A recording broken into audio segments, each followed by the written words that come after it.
하나님의 말씀과 은혜를 나누겠습니다. 올해는 1919년 3월 1일 3.1 만세운동이 일어났던 지 106년째 되는 해입니다.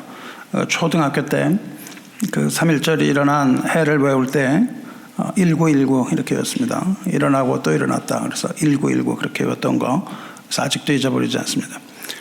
대한의 봄은 3.1절로부터 시작된다는 말이 있습니다. 이제 이 말에 따르면 어제가 3.1절이었으니까 오늘 봄이 시작된 셈입니다. 빼앗긴 들에도 봄은 오는가 그런 시가 있죠. 1926년 잡지 개벽이라는 잡지 6월호에 발표된 시인 이상화의 시입니다. 일본 제국주의에 대한 저항의식과 조국 사랑을 애절하고 소박한 정서로 풀어낸 그런 시입니다. 이렇게 시작합니다. 지금은 나의 땅 빼앗긴 들에도 봄은 오는가. 시인은 조국의 산천을 의인화해서 그 산천과 대화를 합니다. 봄, 하늘, 들, 바람, 강, 보리밭, 민들레 이런 것들과 대화합니다. 가난하고 굶주림 속에 살아가는 잃어버린 땅의 농촌 풍경이고 민초들의 애환을 담은 시입니다. 그렇게 조국의 땅과 땅에 있는 것들과 이렇게 대화를 나누다가 꿈을 깬 듯 마지막 절을 쓰는데 꿈을 깬 듯 그 마지막 연은 그러나 지금은 들을 빼앗겨 봄조차 빼앗기겠네 그렇게 끝납니다. 생각은 꿈을 꾸는 것처럼 봄이었는데 들을 빼앗겼기 때문에 봄조차 빼앗겼다라는 것을 깨닫습니다. 그리고 아쉬운 마음으로 시를 마감합니다. 작금의 조국 현실을 보면 눈물이 흐르지 않을 수 없습니다. 설교를 준비하면서도 슬픈 마음이 있고 또한 이렇게 분단된 조국에다가 거기다가 또 땅까지도 갈라졌는데 사람들까지도 이렇게 갈라지고 뭔가 중심을 잡지 못하는 걸 보면 마음이 아픈 거죠. 죽느냐 사느냐의 생사의 기로에 서 있는 것 같은 조국, 폭풍 앞에 떨고 있는 작은 촛불 같은 그 위태한 현실을 볼 때 자꾸만 눈물이 흐르는 것을 어쩌지 못하는 것은 저만 가지고 있는 생각일까요? 오늘 설교하면서도 눈물 없이 할 자신이 없습니다. 역사는 반복되는데 어쩌면 이렇게 똑같은 일이 반복해서 일어날까? 그것이 신기할 따름입니다. 하지만 하나님을 믿는 백성은 절대 절망하거나 실망해서는 안 됩니다. 세상의 역사는 우리를 속입니다. 역사는 우리를 속여요. 왜냐하면 세상 뒤에는 거짓의 아비인 마귀가 떠아리를 틀고 있기 때문입니다. 하지만 세상이 우리를 속인다 할지라도 우리는 좌절하거나 실망하지 않습니다. 왜냐하면 진정으로 이 세상을 통치하시는 분은 오직 하나님밖에 없기 때문입니다. 오늘은 이 역사를 좀 돌아보겠어요. 그래서 특히 우리 민족의 근현대사를 돌아보려고 합니다. 여러분이 못 들어보신 것도 꽤 있을 거라고 생각합니다. 이걸 준비하면서 왜 눈물이 나냐면 우리 조상들을 못 볼 몇 명도 없지만은 이러한 가운데 우리 민족을 돌아보시고 보호하시고 일으키시는 하나님의 은혜 때문에 그런 거죠. 그래서 그것을 돌아보면서 다시 한번 돌아보면서 안위와 위로를 받고 또 내일을 붙들고 계시는 분은 하나님이시라는 것을 우리는 분명히 알고 또 하나님께서 무엇라 말씀하시는지 말씀 전할 테니 경청하시기 바라요. 좀 길 수도 있지만 잘 들어보시기 바랍니다. 여러분이 이 정도 역사는 알고 있어야 합니다. 그러므로 잘 들어보시기 바라요. 이 시인 이상화가 빼앗긴 들에도 봄은 오는가 이것을 발표하기 7년 전에 그것부터 7년 전에 3.1 만세운동이 거국적으로 일었습니다. 3.1 운동은 평화적인 시위였어요. 물론 정쟁을 할 능력도 없었습니다. 그런데 그때 발표한 그 독립 선언서를 보면 그것이 매우 비폭력적인 선언이었다는 것을 알 수 있습니다. 3.1 운동이 일어났던 때가 기민년이었고 기민년에 발표했기 때문에 이것을 우리는 기미 독립 선언서라고 부릅니다. 한자가 많이 써 있어서 읽기가 좀 어렵습니다. 5등은 자의 조선의 독립국임과 조선인의 자주민임을 선언하노라 이렇게 시작하는데 이건 뭐 우리 옛날에 외웠던 건데요. 읽고도 뭐 무슨 말인지 잘 모르고 그랬지만은 그 내용이 무엇인지를 잘 깨닫게 되면 그 정신이 어떤 것인가 우리 알 수 있습니다. 이것이 처음에는 이 독립선언서를 원래 탑골공원이라는 곳에서 발표하려고 했는데 유혈 사태가 일어날까봐 그것을 염려하여서 태화관이라는 식당에서 조용하게 발표했습니다. 그것만 보아도 이것이 비폭력적인 시위였던 것을 알 수 있습니다. 일본이 조선을 병합한 것은 그것보다 9년 전 1910년입니다. 1910년. 그때가 경술년입니다. 경술년에 맞은 나라의 수치라고 그래서 경술국치라고 부르기도 하고 또 일어났던 이 일을 바탕으로 한일 병합 또는 한일 통합 이렇게 부릅니다. 나라를 이룬 것은 수치이므로 경술국치가 더욱 옳은 이야기고 감정이 나타나는 그런 이름입니다. 그리고 그 3.1 운동은 그것부터 9년 후 1919년에 일어나죠. 3.1 운동에 을 이야기하려는 것이 아니라 기독교가 3.1 운동에 어떤 영향을 미쳤는가 하는 것을 이야기하려고 해요. 교회사에 관하여 이야기하고자 합니다. 이 방금 소개한 독립선언서에 등장하는 이름이 있습니다. 독립선언서를 보면 거기에 두 번째로 등장하는 이름이 있는데 그 이름이 길선주입니다. 길선주라는 이름 들어보셨나요? 네, 그렇습니다. 길선주는 후일 목사가 되어서 장대현 교회를 섬겼던 목사입니다. 그리고 1907년 일어난 평양 대부흥 운동의 주역을 맡았던 인물입니다. 장로교 목사였고 교육가였고 독립운동가였고 그리고 민족대표 33명의 한 명이죠. 한 사람이죠. 조선 기독교의 아버지라는 별명도 가지고 있습니다. 우리 한국교회가 새벽기도를 하죠. 새벽기도회를 정착시키는데 큰 공이 있었던 목사입니다. 대부흥운동은 1907년에 일어납니다. 한일 합병 국지보다 3년 전에 일어나요. 길선주가 당시에 장로였는데 길선주 장로의 회개를 기점으로 대부흥이 불붙습니다. 그런데 이 부흥운동이 일어나기 2년 전에 을사늑약이 있었어요. 을사조약이라고도 부르는데 이것은 일본이 조선의 외교권을 박탈하기 위해서 강제로 체결한 조약입니다. 그러니까 을사늑약이 있고 2년 후에 평양 대부흥이 일어나요. 그러니까 그 을사늑약을 체결하게 만든 5명의 관료들을 우리가 을사오적 그렇게 부르잖아요. 을사년에 일어났기 때문입니다. 을사오적은 부흥이 일어나기 2년 전에 나타났던 사람들입니다. 그러니까 여러분이 이걸 보시면요, 부흥이 일어날 때 상황이 을사년부터 2년 후예요. 그러니까 이 시대가 굉장히 시끄러웠습니다. 국제사회는 제국 열강들의 다툼 속에 있었고 한반도는 조정의 무능함 때문에 극심한 혼란에 빠졌어요. 그래서 조선의 기독교 신앙은 믿음을 바탕으로 한 신앙생활을 하기보다는 정치 활동으로 변질되어 가고 있었습니다. 모든 교회가 믿음을 잘 드러내지 못하고 정치 활동들을 했다 이 말이에요. 물론 정치와 믿음이 무관한 것은 아닙니다. 근데 오늘 그 얘기를 하자는 것은 아니니까 그 당시에는 믿음보다 정치가 훨씬 앞서고 있었다 그 말이에요. 그래서 조선에 와 있던 선교사들은 이것이 잘못됐다고 판단하고 이 잘못을 바로잡기 위해서 기도하고 있었습니다. 그런데 평양 대부흥이 일어나기 조금 전에 영국의 웨일즈에서 강력한 부흥이 일어납니다. 그리고 그 웨일즈에서 강력한 부흥을 경험한 선교사 중에 하디 선교사라고 있는데 이 선교사가 조선으로 와서 조선 부흥의 선구자가 됩니다. 그래서 1903년 이 선교사 하디를 중심으로 부흥이 1903년 그것보다 2년 전 대부흥보다 조금 전에 한국 원산에서 말씀 사경회를 하고 있었어요. 사경회는 성경 공부란 뜻입니다. 하디를 중심으로 사경회를 하고 있던 중간에 부흥이 일어납니다. 하늘에서 부흥이 떨어지는 거죠. 그래서 평양에서 하디를 초청해요. 그리고 이 선교사들과 함께 사경회를 인도하던 사람이 누구였냐면 장대현 교회 길선주 장로였다고요. 그때 장로였어요. 길선주 장로가 새벽 기도를 인도하다가 공개적으로 회개하기 시작합니다.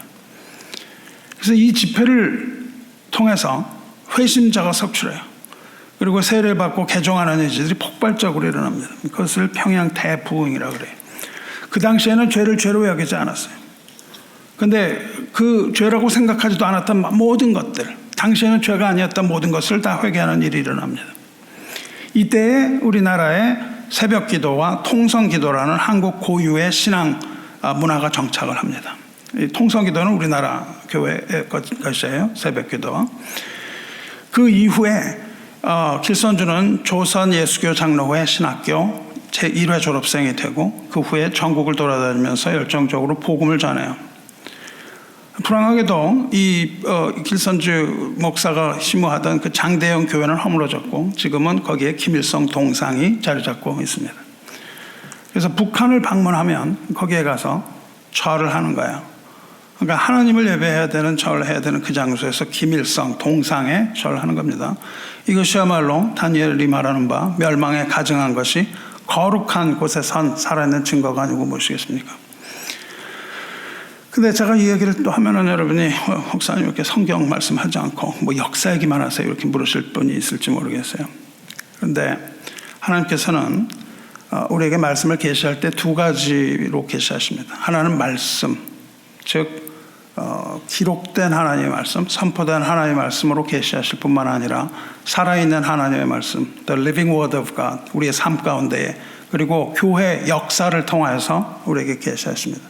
우리가 교회의 역사를 보면 하나님의 뜻이 무엇인지 알 수 있게 되는 것이죠.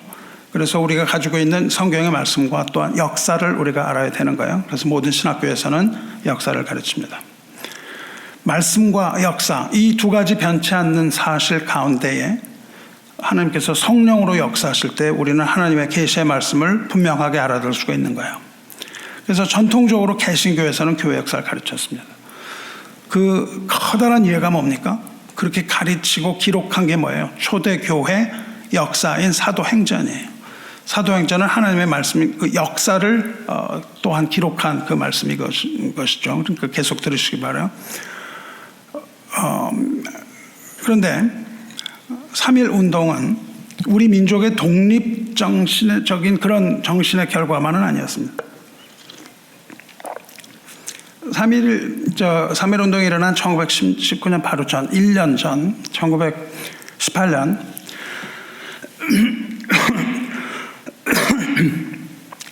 그 당시에 미국 대통령이 우드로 윌슨이라는 사람이었어요. 28대 대통령입니다. 이 대통령이 연초가 되면은 교회에 연두 교실을 보내요. 뭐 어떻게 하겠다는 걸 보내는 거죠. 미국 의회 연두 교실을 보내는데 그때 보낸 것이 뭐냐면 self-determination. 뭐냐면 소위 우리말로는 민족 자결주의라는 거예요. 당시에 1차 세계대전이 끝난 상황이었는데 미국은 승전국이었죠. 그때 미국 대통령 우드로 윌슨은 식민지 국가들을 향해서 선포합니다. 너희들이 식민지 국가로 남아있고 싶으면 그대로 남아있되 너희가 해방되기를 원하면 해방하라. 이렇게 선언을 해요. 그러니까 아무 힘도 없는 이 식민지로 있던 나라들이 이제 해방을 원하면 해방시켜 주겠다는 겁니다. 그런데 공교롭게도 일본은 승전군 벽에 서 있었기 때문에 이걸 이행하지 않습니다. 그래서 대한민국은 해방되지 못하는 거죠. 그래서 일본은 조선을 속국으로 계속 가두었어요. 그런데 윌슨이 보낸 그 연두교시 민족 자결주의를 보고 조선은 3.1 운동을 일으키는 거예요. 그러니까 그것에 힘을 얻습니다. 그리고 그때 다수의 기독교인들이 자유를 외칩니다. 그리스도 예수 안에 있는 자유, 그리스도 예수 안에 있는 하나님 주신 안식, 이거를 얘기하면서 그리스도께서 자유를 우리에게 주셨다고 외치면서 자유를 갈구하는 거예요. 이때 등장한 인물이 우남 이승만이에요. 우남은 여러분이 아시는 것처럼 하버드에서 석사를 했는데 박사학위는 어디서 했냐면 프린스턴에서 했습니다. 지금도 그렇지만 이 역사적으로 프린스턴 대학은 장로교 신학의 두 본산 중에 하나예요. 프린스턴과 웨스트민스터 이렇게 있습니다. 하나는 필라델피아에 있고 하나는 뉴저지에 있죠. 이 두 본산 중에 하나입니다. 지금은 뭐 프린스턴에 자유신학이 많이 들어갔지만 당시에는 아주 보수적인 장로교 신학교였습니다. 그런데 이 우남이 프린스턴에서 공부를 하고 있었는데 그 지도 교수가 나중에 대통령이 된 우드로 윌슨이에요. 그러니까 우남 이승만의 지도 교수가 나중에 대통령이 됩니다. 프린스턴이 대통령이었을 뿐만 아니라 우드로 윌슨은 프린스턴 대학의 총장이 됩니다. 당시 총장이 됐어요. 그래서 후에 대통령이 돼서 이 민족 자결주의를 공포하게 될 우드로 윌슨, 바로 그 사람입니다. 윌슨은 지도 교수로서 우남에게 지대한 영향을 미쳤습니다. 그리고 우남은 윌슨의 별장에서 그 딸들하고 막 노래도 하고 뭐 만찬을 하고 토론하고 이렇게 윌슨 가족과 아주 친밀하게 지낸 거예요. 그러던 중에 1911년 조선 총독부가 한민족을 통합하기 위해서 일으켰던 사건이 있는데 이게 소위 105인 사건이라는 게 일어납니다. 이때 이승만이 윌슨을 찾아가요. 그래서 뭐라고 요청을 하냐면 한국 기독교인들에게 대한 박해를 즉각 중단하게 해달라. 그리고 자유를 허용할 수 있도록 도와달라. 이렇게 얘기합니다. 그때는 대통령이 아니었고 윌슨이 뉴저지 지사를 하고 있었거든요. 그 지사였던 거죠. 이렇게 그냥 가서 계속 얘기를 할 때 기독교인에 관하여 이야기합니다. 윌슨이 농담 반 진담 반으로 사람들한테 장래 초선 독립의 구원자다 이런 식으로 소개를 했다 그래요. 계속 그 얘기를 하니까. 이 윌슨 대통령을 여러분 아세요? 윌슨 대통령 얼굴 아시나요? 우리 중에 윌슨 대통령 얼굴 보신 분 있으세요? 링컨의 워싱턴 얼굴은 많이 봤어요, 그죠? 달러를 보면 맨날 봅니다, 워싱턴의 얼굴이. 근데 윌슨 대통령이 얼마나 유명하냐면 미국 화폐 얼굴이 들어있어요. 보신 적이 있나요? 윌슨 대통령을 화폐에서. 달러가 어떻게 됐어요? 1불, 5불, 10불, 50불, 100불 이런 것들이 있습니다. 근데 달러에 10,000불짜리 지폐가 있어요. 10,000불짜리 지폐 보셨어요? 10,000불짜리 한 장에 10,000불이 10만 불짜리도 있습니다. 10,000불짜리 거기 그 지폐에 들어있는 얼굴이 윌슨 대통령이에요. 윌슨은 전통적으로 장로교 교육을 받은 사람이에요. 윌슨의 아버지가 미국 장로교회 창립 멤버입니다. 그리고 콜롬비아 신학교의 대학 교수였어요. 그리고 그 아들은 프린스턴에서 수학을 했어요. 우남도 프린스턴에서 신학 공부를 합니다. 그때 영향을 준 사람이 신학자이며 네덜란드의 수상이었던 사람인데 그게 누구냐면 아브라함 카이퍼라는 사람입니다. 아브라함 카이퍼는 네덜란드 수상이었어요. 그런데 카이퍼가 미국을 방문해서 연설을 합니다. 프린스턴 신학교에서 연설하는 게 아주 유명한 거예요. 그것이 유명한 건 뭐냐면 Lecture on Calvinism, 칼빈주의 강연이라는 것을 했어요. 이게 굉장히 당시에 센세이션을 일으킵니다.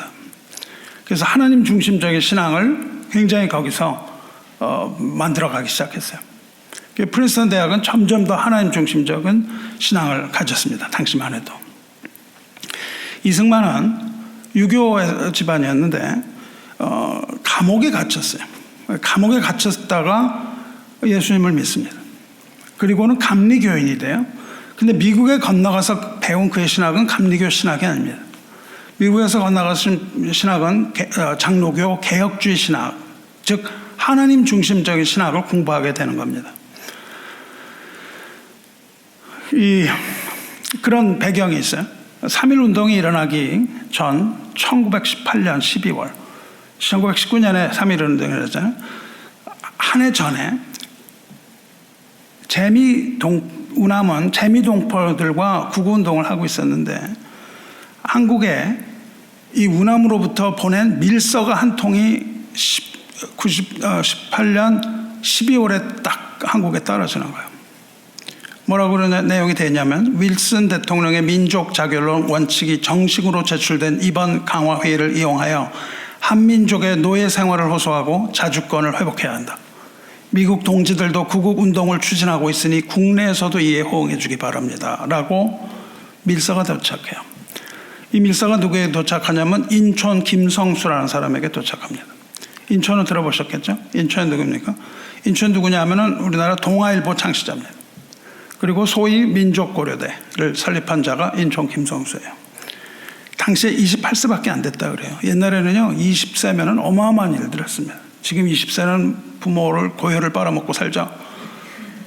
당시 20세는요 구국운동을 하고요 나라를 위해 목숨을 바치고 이런 사람들이 허다합니다. 28세 불과했던 김성수는 당시 민족 대표들을 설득하는 거예요.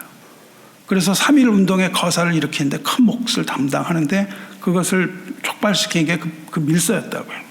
사랑하는 성도 여러분, 이제 대한 독립에 기독교가 미친 영향이 얼마나 큰 건지 조금 알 수 있어요.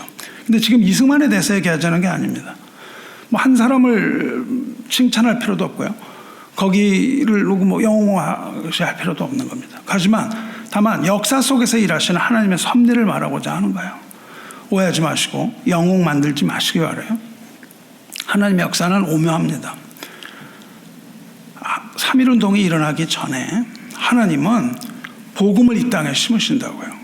이 땅에 복음을 심으십니다. 3.1운동은 민족의 해방을 의미하기도 하는 거지만 더 중요한 건 뭐냐면 하나님 백성의 해방을 의미한다는 사실이에요. 그리고 무엇보다도 이것은 여러분이 잘 아셔야 되는 것은 이것이 이 땅에서 일어나고 있는 그런 모습이 아니라 이것이 하나님과 우상의 전쟁이라는 사실 여러분 잊어버리시면 안 됩니다. 제가 그걸 설명하려고 하는 거예요. 하나님께서는 아까 말씀드린 대로 먼저 원산 대부흥 운동을 통해서 복음의 불꽃을 이 땅에 조선 땅에 던지셨어요. 던지셨는데 그것이 곧 을사늑약이라는 거대한 장벽에 막혀버립니다. 하지만 하나님께서는 그로부터 2년 뒤에 평양 대부흥 운동을 일으키셔서 조선 땅을 부흥의 물결로 뒤덮으세요. 그리고 3년 뒤 경술국치 일본은 조선을 합병하고 맙니다. 하나님께서 그것을 예비해 두시는 거죠. 그 부흥 운동을 통하여 우리나라에 믿음의 사람들을 일으키셨다고요. 그리고 합병되고 조선은 일본의 탄압과 억압에 나락에 빠지고 말아요. 여러분 3.1 운동하면 누가 빠질 수 없는 사람이 있죠. 떠오르는 사람이 있습니다. 우리가 학교 다닐 때 유관수 누나 그렇게 불렀어요. 누나는 무슨 누나예요? 그때 지금 우리가 생각하면 할머니죠, 그죠? 근데 그때 나이가 18살. 18살 나이에 죽어서 누나지 사실은 우리 조상 할머니입니다. 유관수는 못 말리는 말괄량이었다 그래요. 아주 말괄량이에요. 그리고 그때 아주 천진난만한 18세 이화학당의 소녀였다 그러죠. 그때 3.1 운동이 일어납니다. 이런 것들을 무시하려고 하는 사람들이 있는데 18세 그러니까 의심을 갖는 거 아니 뭐 18세가 무슨 뭐 그런 걸 했어. 만들어낸 얘기지 그렇게 얘기합니다. 근데 18세면 어린아이가 아니에요. 우리나라의 4.19 혁명 때 그 시위를 처음에 주도했던 게 누구예요? 10대입니다. 10대. 고등학교 학생들이 시작했다고요. 여러분 영국과 100년 전쟁에서 프랑스를 구한 사람이 누구예요? 잔 다르크. 18살이었다고요 그때. 여러분 10대는 무섭습니다. 10대가 제일 무서워요. 10대는요 돌보아야 할 자녀도 없습니다. 흥분하면 눈에 보이는 게 없는 거예요 애들은. 그래서 무섭습니다. 유관순과 함께 만살 부는 아이들이 있는데 얘들은 14살 소녀들이었다 그래요. 민족운동에 있어서 10대가 어리지 않아요. 어리지 않습니다. 근데 유관순 역시 기독교인이었어요. 이 학당에서 기독교 훈련을 받았습니다. 그 매일 밤 그 스토리 읽어보면 매일 밤 기도를 하는데 그냥 말괄량이 삐삐 같은 애가 나와서 그냥 기도할 때도 그냥 재밌게 하고 이런 얘기들이 쭉 나옵니다. 그러다가 3.1 운동이 터진 거예요. 3.1 운동이 터지니까는 전국 학교에 휴교령을 내립니다. 그래서 이화학당도 휴교령이 내려서 학교를 닫았다고요. 그러니까 유관순은 기차를 타고 고향으로 내려갑니다. 다시는 돌아올 수 없는 길을 간 거죠. 고향에 내려간 유관순은 그 거사에 참여를 해요. 연락책 및 태극기 담당책이 됐다고 얘기합니다. 그래서 장터에 나가요. 장터에 나가서 시위를 벌이는데 부모들과 함께 장터에 나갑니다. 그때 3.1 운동이 일어날 때 우리나라 인구의 5분의 1이 참여했다는 기록이 있습니다. 장터에 나간 유관순은 말괄량이니까 말괄량이답게 그냥 앞서서 막 나갔다 그래요. 만세를 막 외치고 나가다가 총검에 칼에 맞은 거예요. 그래서 쓰러집니다. 그래서 그 몸에 피가 철철 흘렀다고 합니다.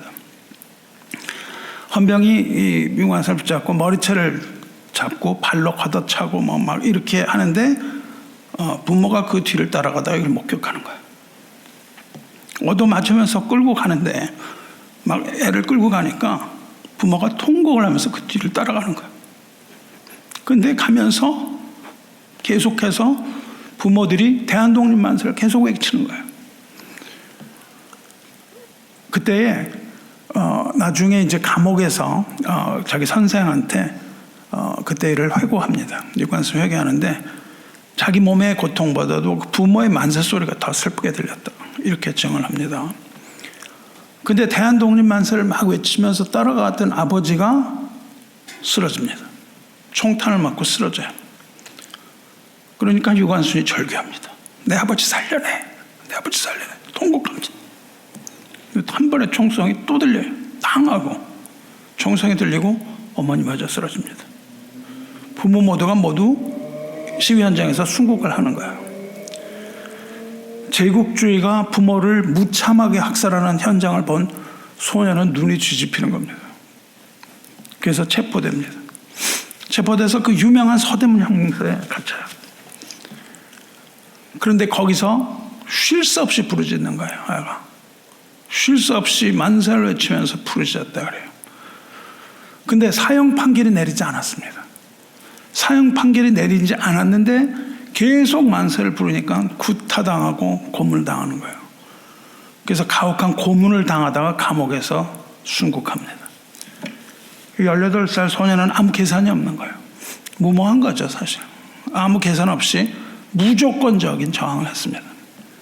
그렇기 때문에 그의 투쟁은 순수한 겁니다. 아무 계산이 없었기 때문에. 시신이 이화학당으로 돌아올 때 학생들이 통곡을 하고 시인을 맞이했습니다. 그래서 당시 세브란스 교회가 시신 수습했다 그러고 정동교회 목사가 장례를 치러줬고 이태원으로 끌려간 그에 시신이 묻혔다가 그 후에 미아리 공동묘지라고 있었어요. 미아리 공동묘지로 이장된 후에 그것을 잃어버려서 지금 무덤도 찾을 수 없다고 그럽니다. 주안에 사랑하는 성도 여러분, 우리 민족에게는 이런 근성이 있어요. 위기의 순간마다 이렇게 5,000년을 지켜왔습니다.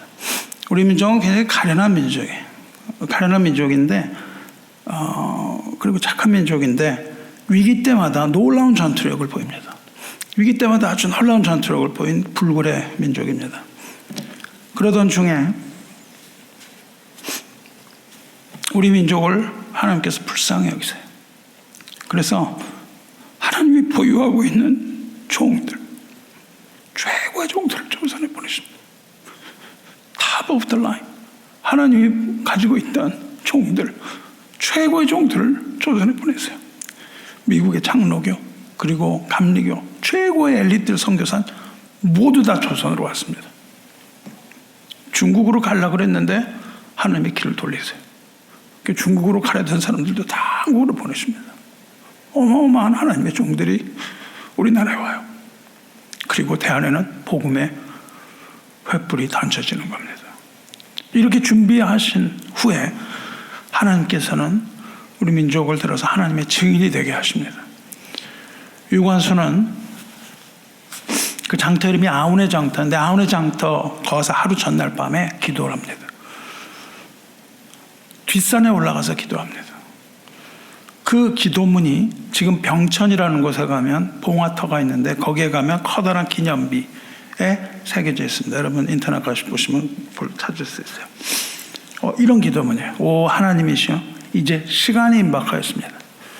원수 외를 물리쳐 주시고 이 땅에 자유와 독립을 주소서. 주여 같이 하시고 이 소녀에게 용기와 힘을 주소서. 이렇게 기도합니다. 전에도 제가 몇 번 설교를 통해서 말씀드렸는데 기독교의 핵심 가치는요, 자유와 독립입니다. 자유와 독립은 기독교의 핵심 가치 중에 하나예요. 기독교 신앙의 역사는 자유와 독립을 위한 투쟁의 역사였어요. 영적인 전투가 매우 치열한 겁니다. 자유와 독립을 위하여 얼마나 많은 영적인 전투가 일어나고 있는 건지 모르는 거예요. 유관순 그리고 수많은 기독교들이 외친 건 자유와 독립이에요. 자유와 독립을 위해서 이들은 하나님께 부르짖어 외치며 기도했다는 거예요. 부르짖어서 기도했습니다. 그런데 왜 하나님께서는 이 기도를 외면하셨을까요? 왜 유관순의 그 기도를 외면하셨을까요? 어째서 하나님께서는 이 어린 소녀의 간절한 기도를 들어주시지 않았을까요? 근데 그렇지 않다는 겁니다. 응답받지 않는 기도는 없습니다. 하나님께서는 그 기도를 분명히 들으신 거죠. 하나님은 이 세상의 역사를 주관하시는 진정한 통치자입니다. 당시에 바로 응답받지 못했던 것은 아직 때가 이르지 않았기 때문일 따름이에요. 그 당시엔 이해하지 못했지만 지금 돌아보면 알 수 있습니다. 대한의 독립은 그 3.1운동으로부터 26년 후인 1945년에 일어납니다. 그런데 3.1운동과 해방 그 사이에 어마어마한 탄압이 있는 거예요. 어마어마한 탄압이 있고 거기에는 뭐가 있었냐면 한국교회의 저항이 있습니다. 한국교회의 저항과 순교가 있었습니다. 조선을 완전히 합방하기 위하여 일제는 조선의 혼을 말살하는 정책을 썼어요. 그래서 언어를 없앴습니다. 문화를 죽였어요. 심지어 조선에 있던 삽살개들을 다 때려 죽였습니다. 왜냐하면 사람들이 삽살개에 민족의 혼이 숨어 있다고 생각을 했거든요. 그래서 그걸 때려 죽였어요. 그 다음에 민족의 정기를와 이 흐름을 말살하는 정책으로 산맥을 따라서 철심을 다 박았잖아요. 왜냐하면은 조선이 가지고 있는 그 전설 중에 백두산으로부터 전기가 내려와서 위대한 인물이 태어난다는 이런 그런 이야기들을 가지고 있었거든요. 그래서 그것이 내려오지 못하도록 철심을 박은 거예요. 실제 그것을 믿었다기보다는 그 민족의 정기를 영혼을 완전히 말살한 거예요. 그렇게 했는데 문제는 교회였습니다. 이미 원산의 부흥과 평양의 부흥을 통해서 조선의 교회가 세력이 커졌기 때문이에요. 그래서 교회를 죽이지 않고는 이 목적을 달성할 수가 없었습니다. 그래서 신사참배를 강요합니다. 그리고 조직적으로 신사참배를 아주 조직적으로 체제를 만들어요. 그때 일본이 가지고 있었던 것은 뭐냐면 중국을 침략하기 위했던 거예요. 그래서 중국을 침략하기 위하여 그 당시 말하는 소위 대동아 전쟁을 준비하던 일본은 1937년부터 조선에서 신사참배 정책을 노골화하기 시작해요. 그때 세월이 지났기 때문에 3.1 정신이 퇴색했고 마침내 조선 장로교는 마침내 굴복해서 신사참배를 결의합니다.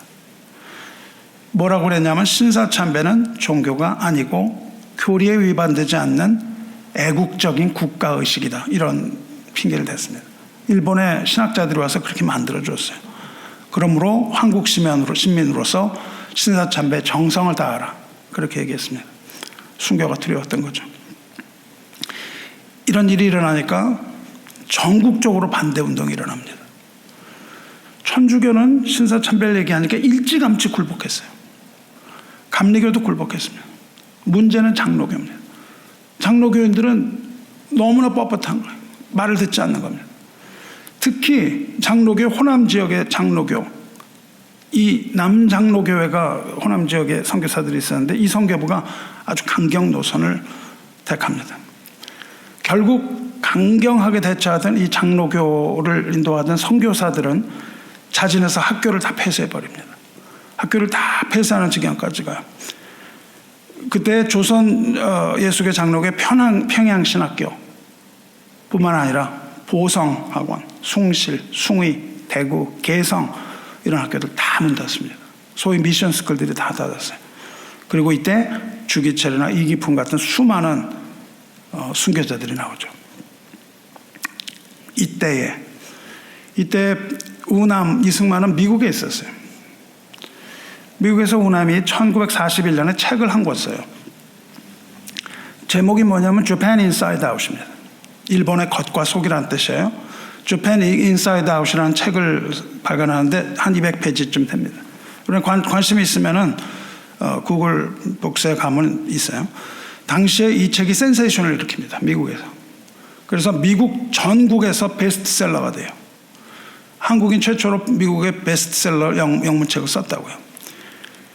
이 책은 뭘 얘기하고 있냐면 일본에 관하여 얘기하는데 일본이 진주만 공격을 할 것이, 일본이 미국을 공격을 할 것이라고 예고해요. 진주만 공격을 얘기합니다.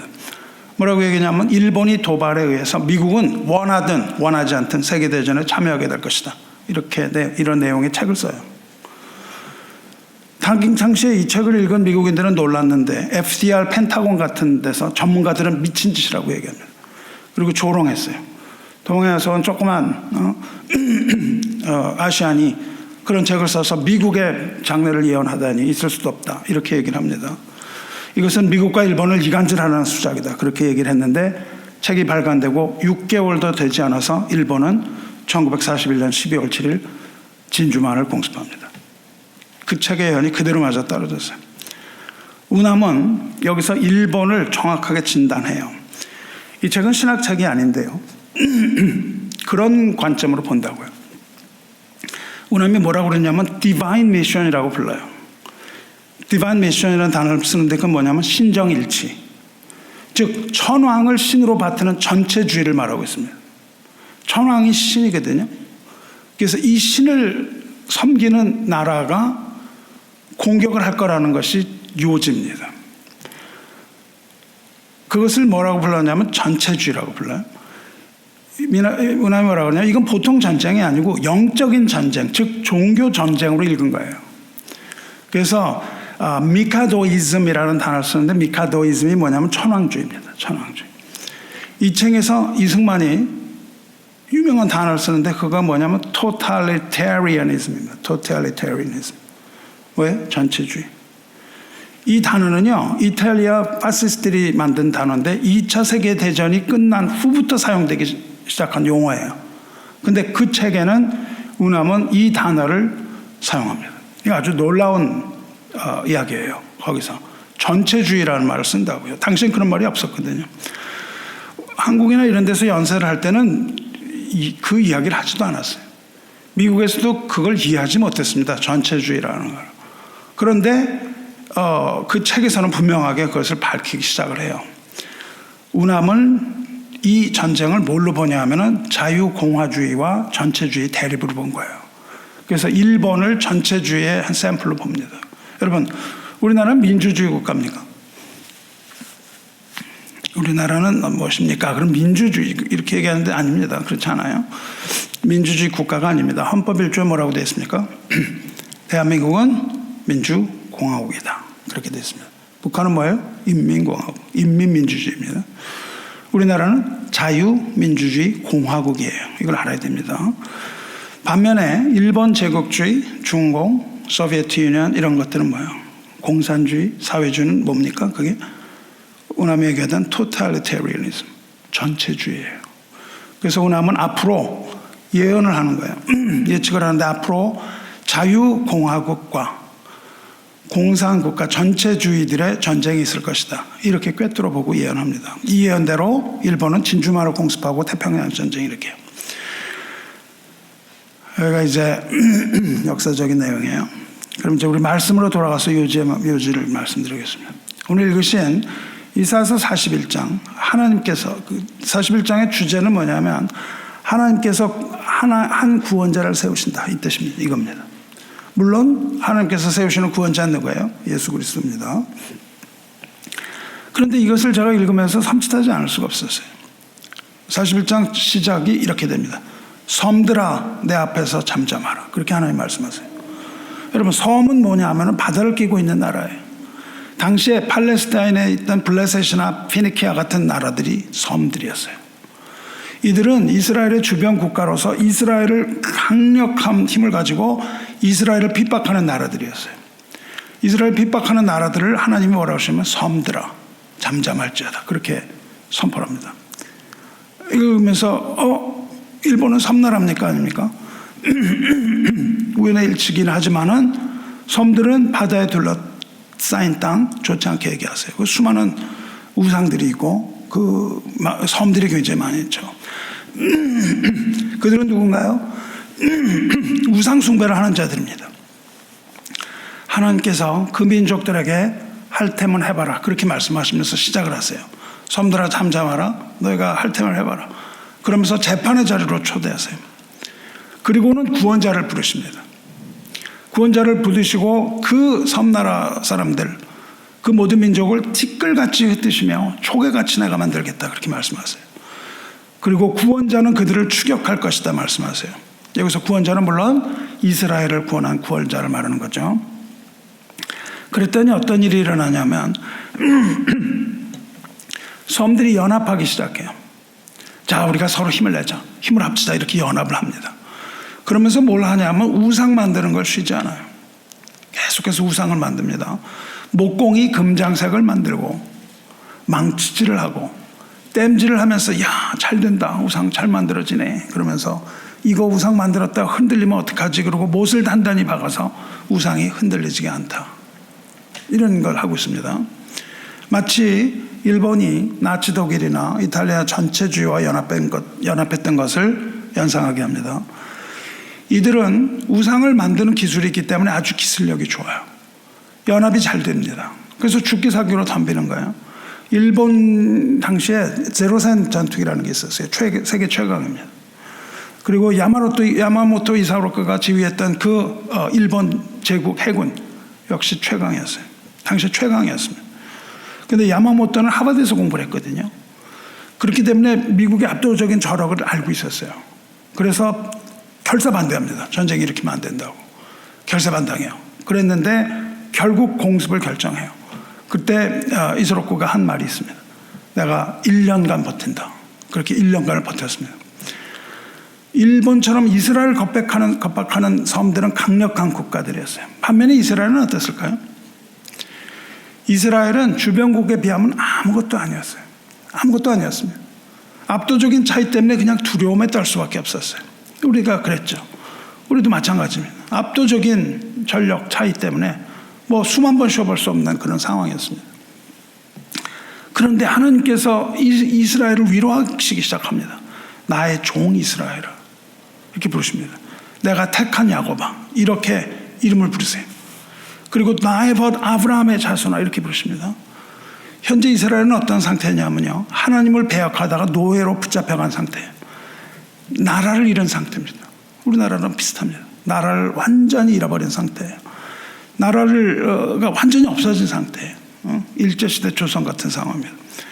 그런데 아브라함의 자손이라고 부르세요. 아브라함 자손 무슨 뜻입니까?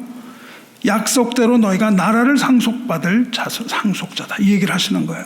지금 나라가 없는데 너희가 나라를 상속받을 것이다. 나라가 없어진 민족의 아브라함의 자손이라고 부르시는 거예요. 그 땅을 회복시켜 주겠다는 뜻입니다. 하나님의 은혜 가운데 이스라엘은 여전히 아브라함의 씨이면서 하나님 나라의 상속자라는 뜻이에요. 그들은 어디로 갔냐면 땅끝으로 끌려가 있는 거예요. 노예로. 하지만 하나님께서는 땅끝에서 그들 붙들겠다고 말씀하십니다. 그들은 또 땅의 모퉁이에서 떨고 있습니다. 하지만 하나님께서는 땅 모퉁이로부터 그를 부르겠다 이렇게 말씀하십니다. 그리고 뭐라고 말씀하시냐면 너는 나의 종이라 내가 너를 택하고 버리지 않았다 말씀하시면서 두려워하지 말라고 하시는 것이 유명한 이사야서 41장 10절 말씀입니다. 여러분이 좋아하는 거죠. 두려워하지 말라 내가 너와 함께함이라 놀라지 말라 나는 네 하나님이 됨이라 내가 너를 굳세게 하리라 참으로 너를 도와주리라 참으로 나의 의로운 오른손으로 너를 붙들리라 이렇게 말씀하십니다. 두려워하지 말아야 하는 이유 또 놀라지 말아야 하는 이유는 뭐예요? 하나님이 여전히 그들의 하나님이므로 내가 여전히 너의 하나님이므로 두려워하지 말고 놀라지 말라 말씀하십니다. 하나님께서 굳세게 붙들어 주시기 때문에 두려워하지 않는 겁니다. 하나님께서 도와주시기 때문에 흔들리지 않는 거예요. 우상 숭배자들은 못을 박아서 우상이 흔들리지 않게 했지만 하나님의 백성은 하나님의 의로운 오른손으로 붙들기시기 때문에 흔들릴 수 없는 겁니다. 우리는 흔들리지 않는 하나님의 백성들이라는 걸 잊지 마시기 바라요. 11절 보세요. 보라 내게 놓아던 자들이 수치와 욕을 당할 것이요 너와 다투던 자들이 아무것도 아닌 것 같이 될 것이며 멸망할 것이라. 이스라엘은 나라를 잃어버렸기 때문에 수치를 당했죠. 근데 이제 거꾸로 그들이 수치와 욕을 당할 것이라고 말씀하십니다. 전쟁하던 그들은 아무것도 아닌 것처럼 멸망하게 될 것이다. 그 힘을 가지고 핍박을 하던 하나님의 백성을 핍박하던 자들은 이제 아무것도 아닌 것처럼 될 것이다. 그리고 하나님이 이스라엘을 부르십니다. 뭐라고 부르세요? 버러지 같은 너 야곱아, 그렇게 부르신다고요. 야곱은 뭐예요? 야곱은 이스라엘이 되기 전의 모습 이름입니다. 이스라엘이 되기 전에요. 야곱은 항상 두려움에 떨고 지냈어요. 형 에서 때문에 두려워했어요. 그리고 외삼촌 라반에게 착지당하고 흔들렸습니다. 두려워하고 흔들렸던 게 야곱이에요. 밟아도 꼼짝 못하는 것이었어요. 버러지가 뭔가요? 버러지, 이게 우리 버러지 왜 버러지로 번역했는지 모르겠는데 개역 한글에서는 제대로 지렁이라고 번역합니다. 너 지렁이 같은 야곱아, 그렇게 번역했어요. 그게 더 원문에 가깝습니다. 지렁이라는 건 자주색이라는 뜻이에요. 빨간색. 피부가 빨간 거. 빨간 지렁이를 말합니다. 자주색. 흙 속에서 아무 힘도 없이 고통당하는 이 붉은 지렁이 말합니다. 아무 힘도 없고 해가 나오면 말라 죽을 수밖에 없는 그런 가련한 지렁이에요. 가련하다는 단어가 나옵니다. 하나님이 가련한 야곱을 지렁이처럼 가볍게 여기신다, 이런 뜻입니다. 14절 보시면 버러지 같은 너 야곱아, 너희 이스라엘 사람들아. 그리고 이스라엘이라고 부르세요. 야곱이라고 부른 후에 두려워하지 말라, 나 여호와가 말하니 내가 너를 도울 것이라. 내 구속자는 이스라엘의 거룩한이니라, 이렇게 말씀하십니다. 하나님께서 구속자를 세우셔서 구원해내겠다는 뜻이에요.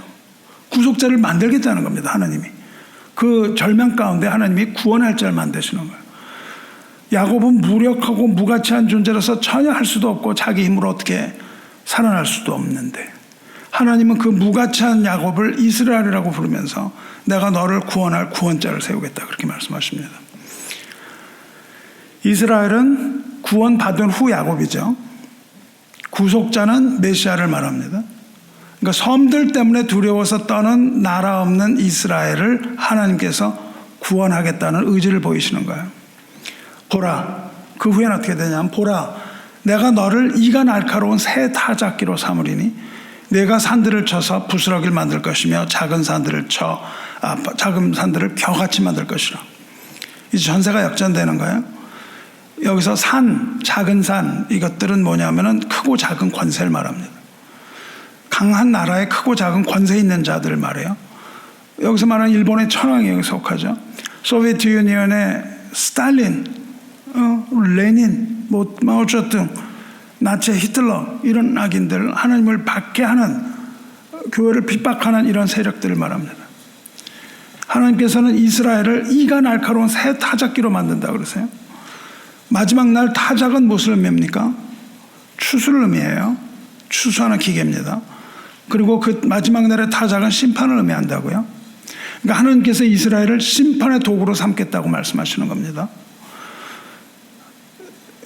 내가 그들을 까부른 즉 바람이 그들을 날리겠고 회오리 바람이 그들을 흩어버릴 것이로되 너는 여호와로 말미암아 즐거워하겠고 이스라엘의 거룩한 이로 말미암아 자랑하리라. 까부른다는 건 뭐냐면 타작, 키로 키질하는 걸 말해요.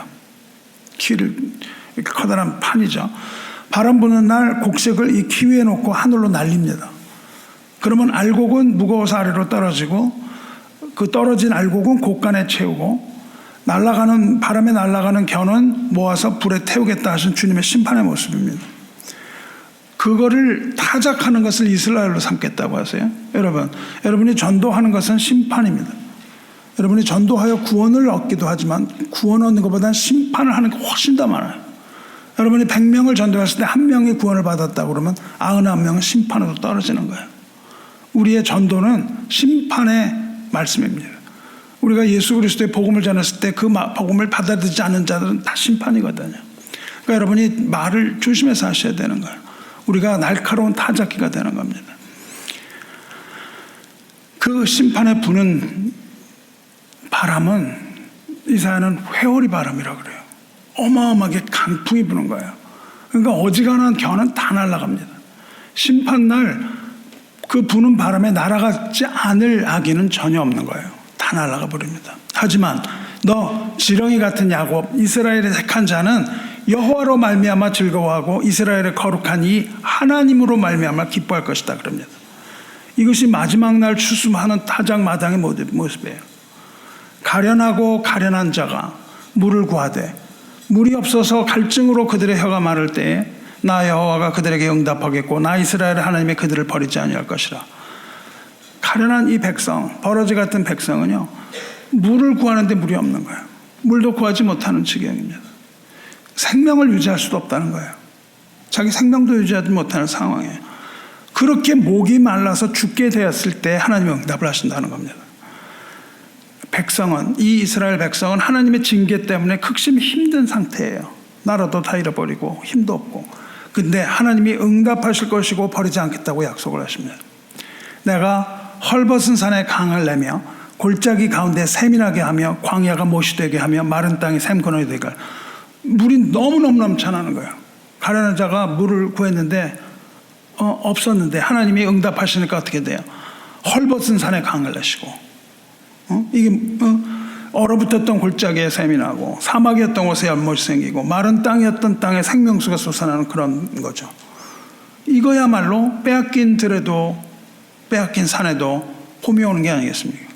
하나님께서 응답하실 때 그 빼앗긴 들에도 봄이 오는 거예요. 들을 빼앗겼을 때는 봄도 오지 않았어요. 근데 하나님께서 들을 되찾아 준다고 약속하셨을 때 봄은 오야만 하는 거예요. 봄이 오지 않을 수가 없습니다. 광야의 반석에서 물이 솟아나게 되는데 그 반석은 구원자이신 그리스도라고요. 다 같은 신령한 음식을 먹으며 다 같은 신령한 음료를 마셨으니 이는 그들을 따르는 신령한 반석으로부터 마셨음에 그 반석은 곧 그리스도시니라. 이렇게 말씀하십니다. 그 구원자가 바로 예수 그리스도세요. 19절 보시면은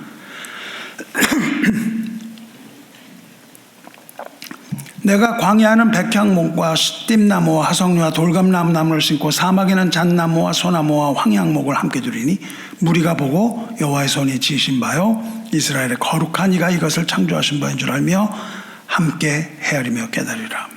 우리가 이제 보게 된다는 거예요. 하나님이 하신 일을 보는 겁니다. 그리고 하나님 하신 것을 알게 된다는 거예요. 그리고 함께 깨달을 거라고 말씀을 하세요. 그러니까 하나님 응답하실 때 우리는 그것을 분명히 보고 그것을 분명히 알고 깨닫는 거예요. 저 여러분도 하나님이 하신 이 역사를 보고 이것을 깨달으시기를 축원합니다. 우리 역사에서 이런 것들을 배워야 돼요. 성도 여러분, 이스라엘의 삶은 그야말로 지렁이 같은 삶이었어요. 430년간 애굽에서 노예로 살았어요. 그리고 바벨론에서 포로로 살아야 했습니다. 그리고 1948년 독립할 때까지 2000여 년간 나라가 없이 땅이 없이 세계 각지를 유랑했어요. 나라 없는 서름을 그렇게 오래 당했다고요. 하나님이 아니었다면 이미 사라지고 없을 나라입니다. 이 모두가 그들이 하나님을 떠났기 때문에 생긴 일이긴 합니다.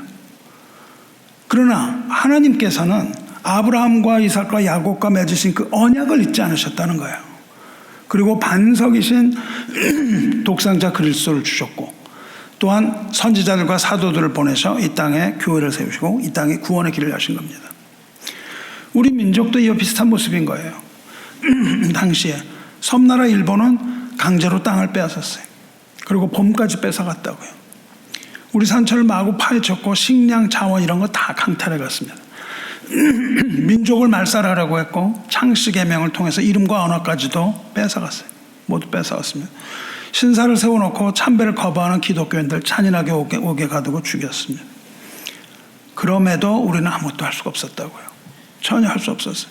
우리 힘으로는 아무것도 할 수 없는 두려워하기만 떨기만 하는 지렁이 같은 야곱이었다는 거예요.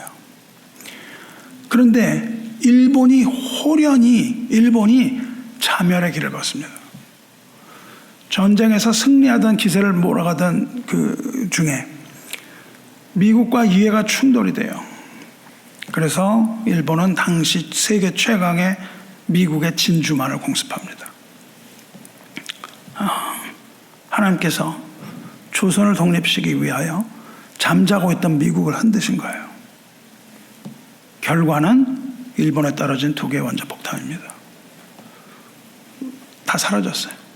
흔적이 없어졌어요. 아무것도 아닌 것처럼 됐습니다. 하나님께서 구원자를 세우시고 그 역사에서 이렇게 가신 거죠. 일본이 패망하기 전 포츠담 선언에서 연합국은 조선은 독립국이다 선언을 해요. 그걸 확인하고 1945년 8월 15일 조선 독립합니다. 사랑하는 성도 여러분, 일본의 이 공습이 우연할 걸까요? 결코 그렇지 않다고 생각합니다. 앞에서 여러분이 돌아보신 것처럼 대한 독립은 그렇게 간단하게 어느 날 온 게 아니에요. 그 앞에서부터 하나님이 쭉 역사하시는 그 역사의 모습을 우리가 보아야 합니다.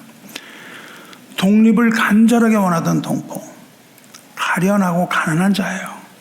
물을 구하려고 해도 마실 물이 없었던 이 백성이 물이 없어서 혀가 마를 때에, 그들이 극심한 고통 가운데 하나님께 부르짖을 때에 하나님께서 버리지 않고 응답하신 것이라고 저는 믿습니다. 우리 조국교회 역사를 여러분이 공부해 보시면 잘 알 수 있습니다. 비천한 자를 하나님이 돌아보신다고 말씀하셨어요. 비천한 자를 돌아보시는 하나님께서 지렁이 같은 조선을 불쌍히 여기신 게 아니겠습니까? 이 부르짖으면서 가련하게 감옥에서 죽어간 그 유관순이 하나님께 드린 기도가 과연 헛된 기도일까요? 아니라고 생각합니다. 하나님께서는 이스라엘을 타작마당의 새 타작기로 삼으십니다. 회개하고 하나님이 백성이 된 이 한국교회, 하나님께서는 여전히 그들을 불쌍하게 여기시는 거예요. 비록 한국교회가 지금 현재 비대해졌고 교만해졌지만 우리가 하나님께로 돌아간다면 하나님께서는 하나님의 약속을 기억하시고 우리를 용서하시고 회복하실 것을 믿습니다. 노래를 하나 드리려고 그래요. 노래를 한번 틀어주세요. 앞에 거를.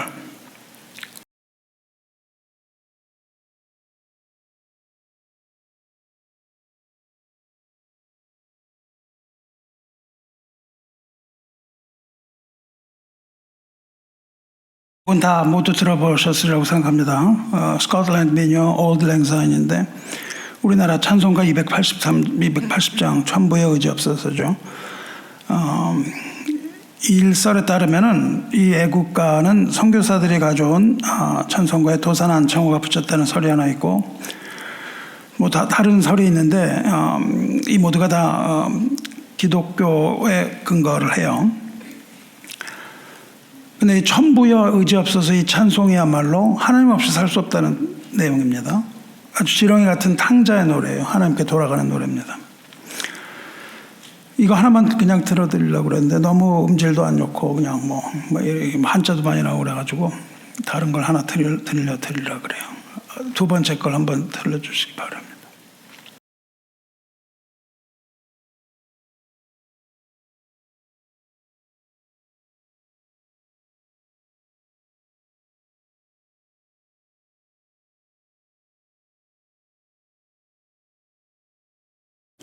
이 영상은 안 보여드리려고 그랬는데 왜 그러냐면 하나님이 보호하사를 하느님이 보호하사로 했어요. 그럼 우리는 하나님이 워낙 맞습니다.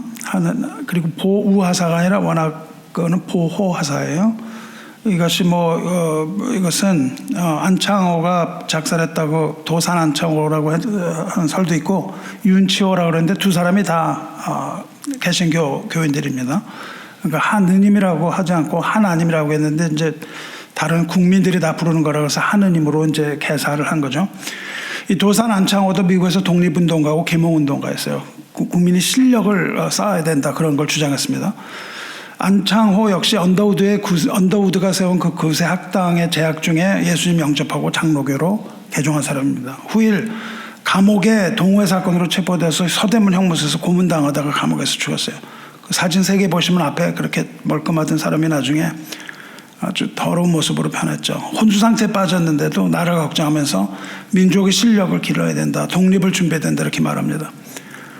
그러다가 어느 날 병상에서 이런 말합니다. 목이나 내가 우리 민족에게 큰 죄를 지었구나 그래요. 목인이 뭐냐 하면은 무수히 또 일본 메이지 천황이에요. 메이지 천황의 이름을 부르면서 목이나 내가 우리 민족에게 큰 죄를 지었구나. 그리고 안창호가 죽습니다. 안청하고 죽었는데 거기 편지 한 통이 도착해요. 이승만이 편지를 보냅니다. 이승만은 현상금이 걸려 있어서 장례식에 오질 못했어요. 그래서 한자로 된 추도시 한 편을 보냅니다. 이런 시를 만시라고 불러요. 만시. 만시는 뭐냐면 죽은 이를 슬퍼하며 지은 글입니다. 우남이 보낸 우남이 도산에게 보낸 이 시의 제목이 도산청고입니다. 도산은 영원할 것이다. 그런 정도 번역할 수 있어요. 이렇습니다. 처자 천해곡, 처자는 하늘에서 울고 붕우 해외경, 친한 벗은 바다 멀리서 놀라네. 자기가 놀랐다는 거죠. 만국이 누거, 나라가 망하니까 사람 마저 떠나는구나. 오열패 강우, 강물도 목이 막힌 듯이 우는구나. 이런 시를 딱 보냅니다. 이 둘은 독립운동의 방향이 다르고 의견이 달랐어요. 그게 다퉜습니다. 많이 다퉜어요. 또 서로 도울 때도 많았지만 지난 날을 회고하면서 지은 겁니다. 어떠세요? 우리가 이 애국가 가사를 들을 때, 그리고 만시에서 하나님의 사랑을 느끼지 않습니까? 하나님의 사랑 느끼고 또한 나라 사랑이 느껴지지 않았어요? 여러분, 중요한 것은 이 3.1운동이 우상숭배와의 치열한 전쟁이라는 겁니다. 그리고 대안은 하나님의 타작이었다는 것을 깨달으시기 바라요. 그런데 문제는 그 전쟁이 아직도 끝나지 않았다는 거예요. 지금 어둠이 다시 자라고 있는 겁니다. 1946년 건국한 이 대한민국은 1950년 6월 25일 또 한 번 전체주의자들의 공격을 받고 피바다가 됩니다. 이때 손양원 목사 순교하죠. 북한에서 월남한 수많은 형제는 계속해서 우상과 싸워야 됐다고요. 공산주의라는 거대한 우상, 인간에게 평등을 줄 것이라는 환상으로 유혹하고 하나님을 버리게 하는 이 우상과의 전쟁인 거예요. 뭐라고 그러는지 아세요? 김일성 주의는 진화론을 믿습니다. 인간이 진화를 했기 때문에 노동을 한다는 거예요. 그리고 그 노동을 통해서 김일성을 섬기도록 진화했다고 주장합니다. 인간의 주자는 김일성을 섬기는 쪽으로 주장한다는 이러한 황당무계한 사상이 어떻게 하나님과 조화될 수 있다는 뜻입니까? 우암이 예언했던 것처럼 지금 정치 영역에서는, 이 땅에서는 자유공화주의와 전체주의의 전쟁이 일어나요. 계속됩니다. 근데 그거는 그냥 눈에 보이는 땅의 전쟁일 뿐이에요. 사실은 하늘에서 용과 미가엘의 전쟁이 있는 겁니다. 성도와 용과의 전쟁이 있는 거예요. 메시아 전쟁이 있고 하나님의 전쟁이 있습니다. 그리고 저와 여러분은, 하나님의 백성은 이 전쟁 가운데 있다는 걸 잊지 마셔야 돼요. 하늘 전쟁의 그 수레바퀴가 이 땅의 역사를 돌리는 거예요. 이 땅에서 일어나는 거는 하늘의 전쟁 때문입니다. 우리 눈에 나타나는 이런 현실을 보고 거기 미혹되면 안 됩니다. 우리는 이 영적인 세계에서 일어나는 보다 근본적인 것, 훨씬 근원적인 전쟁을 보셔야 되는 거예요. 이 전쟁에서 하나님은 미국을 택하여 구속을 하셨지만, 이 전쟁에서 구속하실 분은 이스라엘의 거룩하신 이심을 알아야 돼요. 그리고 구속자이신 예수 그리스도에게 우리가 맡겨야 되는, 우리를 삶을, 영혼을 맡겨야 됩니다. 그때 도와주실 것이며, 또 하나님으로 말미암아 우리가 즐거워하고 기뻐하며 자랑하게 될 거예요. 그리스도의 복음 안에 사시기 바라요. 우리가 조국을, 지금의 조국을 생각할 때도 눈물이 흐르지만은 결코 낙담하지 않습니다. 대신에 우리는 낙담하는 게 아니라 하나님을 향하여 부르시기 바라요. 너는 내게 부르짖으라. 내가 내게 응답하겠고 내가 알지 못하는 크고 은밀한 일을 내게 보이리라 말씀하셨습니다. 예레미야 시대에 나라를 이런 맨쪽에게 하신 말씀입니다. 만일 한국교회가 그동안의 배도로 인하여 심판받아야 마땅하다면 망하는 겁니다. 하나님께서 징계하실 거예요. 하지만 하나님께서 그 약속을 기억하시고 우리 한국교회를 살리기로 작정하셨다면 우리가 알지 못하는 크고 은밀한 방법으로 구원하실 겁니다. 우리는 다만 믿고 기도하시길 축원합니다. 우리 민족은 불쌍하고 가련한 백성이에요. 하지만 우리 민족은 하나님을 사랑하는 민족이면 틀림이 없습니다. 한국교회는 선교사들의 순교적인 희생 위에 세워진 교회입니다. 탄식하시는 성령께서 세우신 교회예요. 우리나라는 우리 어머니 아버지들이 눈물과 피로 지켜낸 교회입니다. 그 조국이에요. 무엇보다도 부르짖어서 부르짖는 새벽 기도를 통하여, 통성 기도를 통하여 하나님 앞에 부르짖는 기도로 지켜낸 조국이고 지켜낸 교회입니다. 이 기도의 향연이 하나님께 올라가게 하시기를 축원합니다. 말씀을 맺겠습니다. 무릇 고귀하고 강한 것은 모두 천하고 미역한 것으로부터 나오는 법입니다. 그리스도 안에 있는 우리는 속이는 자 같으나 참된 자입니다. 그리스도 안에 있는 우리는 이름 없는 자 같지만 유명한 자예요. 천국에서 유명한 자입니다. 죽은 자 같이 되었을 때도 보라 우리가 살아있고 징계를 받는 것 같으나 죽임을 당하지 아니하고 근심하는 자 같으나 기뻐하고 가난한 자 같으나 많은 사람을 부유하게 하는 자라. 그리스도인들은 아무것도 아닌 것 같지만 모든 것을 다 가진 사람들입니다. 이러한 믿음으로 세임을 얻고 여러분이 조국을 위하여 부르짖음으로 기도하여 주시기를 축원합니다. 하나님께서 반드시 의로우신 오른손으로 붙들어 주실 것을 믿습니다. 기도하겠습니다. 은혜와 사랑이 충만하신 하나님 아버지, 3.1절을 보내며 하나님 아버지의 말씀 듣게 하여 주시니 감사드립니다. 비록 조국의 처지가 암울하여 땅이 나누어졌고 민족이 또한 분열하는 혼란을 겪으며 외세의 찬바람에 떨고 있는 한 그루 소나무 같은 형편이지만 우리는 하나님 믿는 백성으로서 하나님의 선하심을 믿고 의지합니다. 한국교회가 하나님 앞에 엎드리게 하시고 회개하게 하셔서 이 모든 것이 선을 향하여 나아가게 하여 주시옵소서. 가련한 백성 하나님께서 불쌍히 여기시고 주님의 은혜를 멈추지 말아 주시옵소서. 지렁이 같은 백성이지만 여전히 하나님을 사랑합니다. 주님을 사랑함이 모든 허물을 다 덮고도 남을 줄로 믿습니다. 주께서 약속하신 대로 대한민국이 하나님의 나라로 우뚝 서게 하시고 오히려 이것을 통하여 복음이 전파되는 기회로 삼아 주시옵소서. 모든 것을 얻고도 복음을 잃어버린다면 그보다 더 큰 비극은 없사오니 주님의 공의가 이 땅에 흐르게 하시옵소서. 영적인 이 큰 전쟁은 하나님의 전쟁이오니 우리의 의로움이 아니라 하나님의 의로움으로 지켜주시기를 간절히 기도합니다. 보이지 않는 곳에 있는 하나님의 남은 백성, 하나님의 백성들이, 하나님을 사랑하는 백성들이 드리는 기도를 외면하지 마시고 속히 응답하여 주시옵소서. 속히 이 영적인 전쟁이 끝나고 주님 오시는 그날을 기대합니다. 앙망합니다. 지렁이 같은 우리가 기도하오니 들어주시고 심판의 도구로 사용하여 주시옵소서. 구원의 도구로 사용하여 주시옵소서. 구속자이신 우리 주 예수 그리스도의 거룩하신 이름으로 기도 드리옵나이다. 아멘.